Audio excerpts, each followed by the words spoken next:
Hi guys, it's Darren here again from Crazy BJ Adventure, and I thought I would do a video giving some comments I had today about people who have bought houses recently, and they've asked about things like heating and what the winter's like in Bulgaria. And looking online, I see that there's not really an informative video out there about what winter can be like here and a bit about the heating because you can type in the word Pechka, which brings up some videos, but it's not giving you a whole lot of information. So I just thought I wanted to take the time to kind of talk to you guys about that today. I'm fiddling with the bag. Sorry about that. All right. So let's talk about wintertime first. I've got some pictures I want to share with you. And then what we'll do is we'll talk a bit about the heating and I'll talk about our heating here, what we have, and some of the heating options that are available to you. Um, Also, I'll try and let you know sort of like some which might be more cost efficient than others. Um, it, it's each to their own. At the end of the day, what people want individually, what suits them. So first things first, let's talk about the winter. So winter is snow is virtually guaranteed here. Bulgaria is a pretty small country. It's a very vast mountainous region. So snow is more or less guaranteed across the country. I think maybe even on the Black Sea coast might get snow. Although I don't know if it would last as long as what it would further inland because they get a lot of salt in the air from the water, which means that the snow might not linger as much. So Varna is a place like Varna is going to get it, but how bad it gets it, I'm not sure. I can only tell you around where we are now and what I've seen in other parts of the country. So I've heard, although it never happened last year, in touch wood, it hasn't happened yet. We're in October, but snow can start as early as October. Way up in the mountains, it can do, and it will be from maybe next month or the month after onwards because ski season is coming up.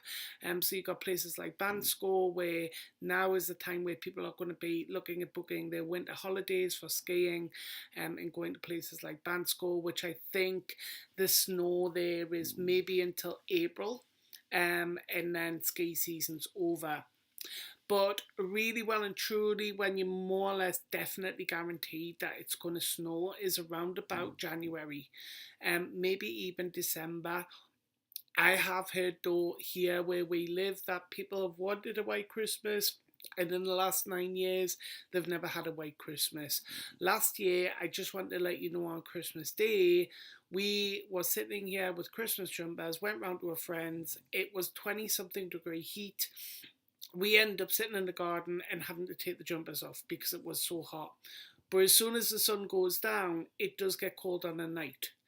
Um, so you do kind of feel the chill, and you even feel it now in October, because the temperature starts to drop. So you go from 30 degree heat to 20 something, and then it goes down to the teens, then into single figures, and then down into minus figures. So more or less it is guaranteed from January. Now, what tends to happen is what happened last year was it snowed for like around a week, but it was on and off and it wasn't too severe. So I should be putting a picture up around about now just to give you guys an impression. When I actually saved this picture, I called it the snow dusting, although some people look at it and think, well, that's quite a bit of snow, but when you'll see the other pictures you'll get a better idea. So then when the snow really did start in around about January, we had kind of the same stuff. It was a couple of inches, nothing too severe, but the nights were getting very cold and it was getting down into double minus figures. In parts of the country, it can get down to minus 40 on a night. So it can get exceptionally cold during the winter. We got down to the minus 20s, although inside it wasn't, we didn't feel that at all, and I'm going to talk about that when we talk about the heating. But one particular morning we woke up and we went to let the dogs out, and literally we had so much snow that we had 8 foot snow drifts outside of the house. Now, we let the dogs out, and the dogs just kind of ploughed the way through it, and to get out. But we knew then we got a snow shovel, and we never bothered with having one in the UK, but we're really glad that we got it here, because you definitely needed to make paths, because the snow just covers everywhere, and it gets really, really high. On top of that as well, of course, it's going to lie on the roads, and now I'll be putting up some more photos, and you'll see by the height of the snow against the gate, it was the same height on the other side of the road. Now, from what I gather is that with the roads, they don't actually clear the roads until the snow stops. The only roads that they keep clear all the time is the main motorways and the bus routes. But then the bus routes aren't always guaranteed, but the main motorways are. But of course, it isn't just for the bus routes, it's because of the emergency services in case they need access to get to a village or somewhere like that. But your ordinary, if you live in a village on a side street or something like that, they will not clear the road until it stops snowing, because there is absolutely no point in clearing a road if it's going to continue to snow, because you're guaranteed that you're going to get more snowfall, and it's just going to build up again. So once the snow will stopped, they will come and clear the road. It's not guaranteed to be a morning. Sometimes our road wasn't cleared until 2 or 3 o'clock in the afternoon. So it's a case of expect to be snowed in. So some of the things you need to be thinking about is you should provision well. You should make sure that you've got enough stock just to last you for maybe a day or a couple of days in case you cannot get out. So make sure things like your freezer's well stocked. You've got enough provisions in the cupboard. Get things like long life milk, things like that, which is going to keep you going until that you can get out and go somewhere. Another thing is as well, when it's really, really cold, do not go out. Do not go to a place. Do not think, oh, I'll just go to the shop and get a pint of milk. Don't, because when it goes into the -20s, it's a really dangerous time to be going out there. It's not advisable. Just don't do it. Absolutely do not do it. It's okay. I mean, during the day it can be okay. It's lovely blue skies. I actually went out there in a t-shirt last year. It was quite nice and warm. It wasn't too bad at all. It was a lovely sunny day. But when sun goes down, don't venture. It's really not worth it. So yeah, it's pretty, it's beautiful, but at the same time, you've got to think logically and about it, and prepare in advance for when it's snow season, because it can fall from January and it might not go till March. Fortunately, the good thing is that when the snow does melt, it melts really quickly. Bulgaria, for some reason, doesn't tend to have an in-between. It's either hot, like a warm, or cold. There's no in between, so it's no like drizzly wet weather and things like that. So the good thing is when the sun comes out and the temperature increases, snow rapidly disappears. It's very, very quick, and it's amazing when you can actually sit there and watch it melt. So yeah, I hope that the photos have give you like a good idea. I mean, as I say, I've been out and I've walked out in it before the roads had been cleared, during the day when it was warm enough, and after going to the shop, maybe to get milk or something, I felt like I had done a full workout at the gym by the time I got back. And I can go to the shop and back in like 15 minutes, and it took me like maybe 45 minutes to get there and back because the snow was so deep. But it's really, really lovely, and the dogs love it as well. They absolutely love it.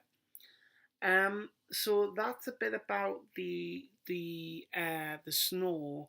Now the heating options is you have, I think it's 3 or maybe 4 different types of heat. There's probably 4. So we'll go through the most popular, which is wood heating. So solid fuel heating, a lot of Bulgarians use this. They call their wood heaters here a pechka.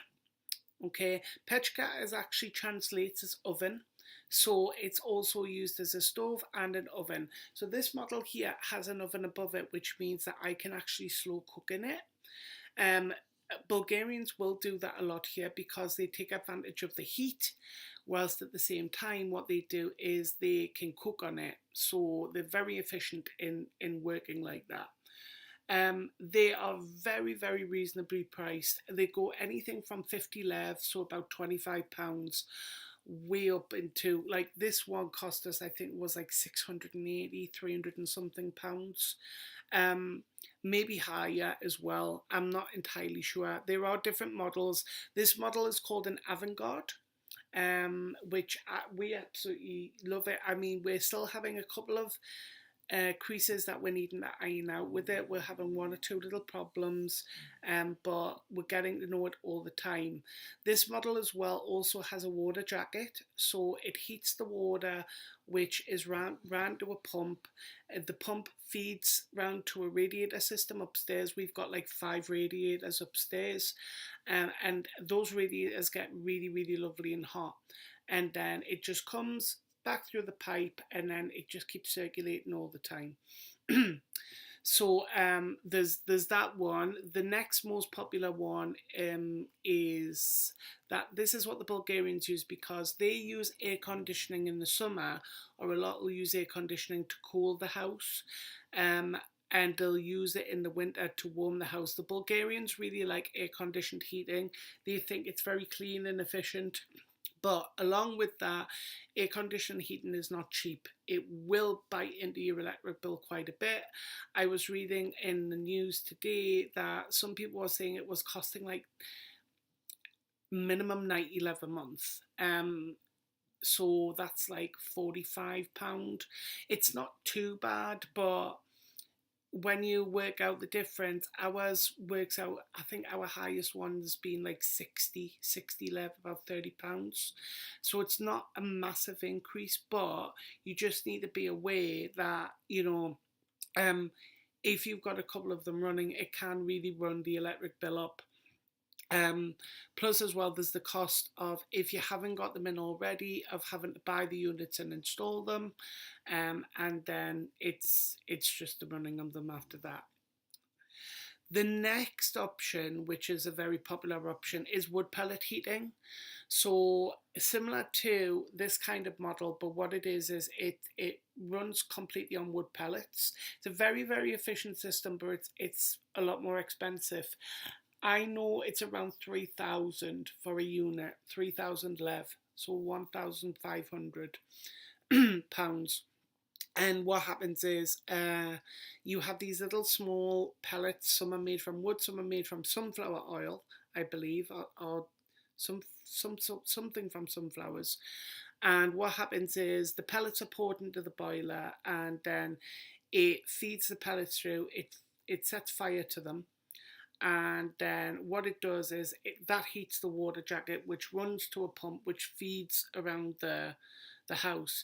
But these are very efficient, as in they're electrical, so you can regulate the temperature, you can regulate the time it comes on, you can even switch it off, so you can completely cut it off as well. So there's a lot more that you can do with them, but it is a lot more costly in comparison. The last one is oil heating, and this is the least effective that I've heard. I've seen people actually selling boilers brought from the UK which can run from oil heating, but not many people do it because oil's quite expensive to buy. You've got to get a big tank, which then has to feed to the boiler, and not a lot of people really go for that option. So oil is the last one. We personally went with the wood heating because last year we were burning 2 pechkas, one upstairs and one downstairs, and we really liked it for the heat. And also it's nice to sit in front of a fire while you're watching TV or doing something, like me at the moment, which I'm preparing. If you've been watching my knitting videos, this is the scarf that I'm knitting for next winter. Get a little bit better with that. So yeah, We just like the fire, the real effect fire. I mean, you can just see the glow there. It's not actually dying down. What it is, we've got a huge log on there, and what we tend to do is we'll shut the fire down with the log, and what it'll do is it'll just slow burn, hopefully, throughout the night, and then you'll wake up in the morning. This is what we would do for winter anyway. So you would wake up in the morning, open the fire, there still should be embers there, and then literally we could just throw more wood on there and start the whole thing off quite quickly without having to clean it out and then relight it. The negative point of it, as opposed to the pellet burning, is you do get a lot more dust. You can get some problems with the flue, so you'll get a lot more smoke. So those are the only drawbacks that you get, and of course you get the dust from the wood as well. To buy the wood, what you'll normally need to do is you'll need to see your local mayor or somebody in the village, and there'll be a contact in the village where you'll buy wood, and you buy it by a cubic meter. The prices vary. What I would strongly suggest that you do, however, is when you move, the first thing you should do is buy wood. So even if you're moving into spring, buy your wood as early as you possibly can. You can buy it ready chopped, or you can buy it whole so you can chop it yourself. And you need to store it, because you need to give it a couple of months for the wood to dry. Because the likelihood is when you get it, it's going to be moist. So always make sure that you give yourself adequate time to make sure that you've got wood which is well seasoned, so that you can run it on the fire. So it's definitely a number one important thing. You must get wood if you are planning on using these as early as you possibly can. The prices do vary as well. It is cheaper to buy it in spring and summer than it is in the autumn and winter, because it's on more demand in the autumn and winter, so the price goes up. It doesn't go up by a lot, maybe 10 lev or something like that per cubic, but it all amounts in the end. So it's just something else for you to think about. The other good thing, as I say, with the likes of this model is we can slow cook on it. So come winter time, I'll be able just to put in a casserole or a soup or something like that into the oven. Just keep adding to it all day. It's on like 85 now. It's not even on that hot. It's warm in here. It's not cold. And 85 would probably not be enough for me to cook on unless it was like an all day thing. So I probably would stoke it up a little bit. But we certainly don't have to have it on like 200 or something, because the room would get unbearably hot. And the last thing I just need to make you aware of is, because one of the things that we had some, not problems with, but that we weren't sure of, is like what building materials and things that you can get here. And you get a lot of the same materials as you do in like Western Europe. So if you're looking at insulating, yes, you can buy insulation. You can buy fiberglass insulation here, and you can buy like the polystyrene insulation here as well. The polystyrene insulation is tend to be used for outside and in, where they'll use it outside and they'll render over, and then they'll do the same on the inside. We've got the polystyrene on the inside, but only for the walls, which are the exterior walls.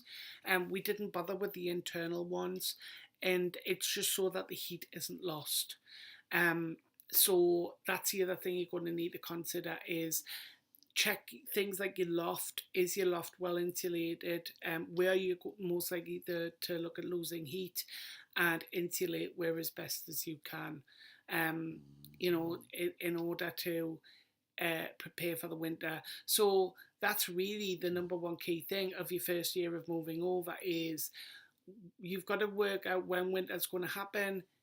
The worst time is going to be January, so you need to make January a deadline to make sure that your house is going to be warm, it's going to be efficient, you're going to have fuel, and you're going to have supplies. And as long as you make sure that you've got those key things, just for that couple of months, you will get a break in the snow, I promise, you will get a bit of a break, but you need to make sure that you've got the provisions in that, in order just to get through it. It feels like a long couple of months, but when you come out of it and it gets to springtime, honestly guys, you will love it. You'll absolutely love it, because when you see the change in the weather, it's just incredible. So that's everything from me. This video's run for about 20 minutes now, and I've got a couple of pictures to put in just to show you guys. So thank you very much for taking the time to watch.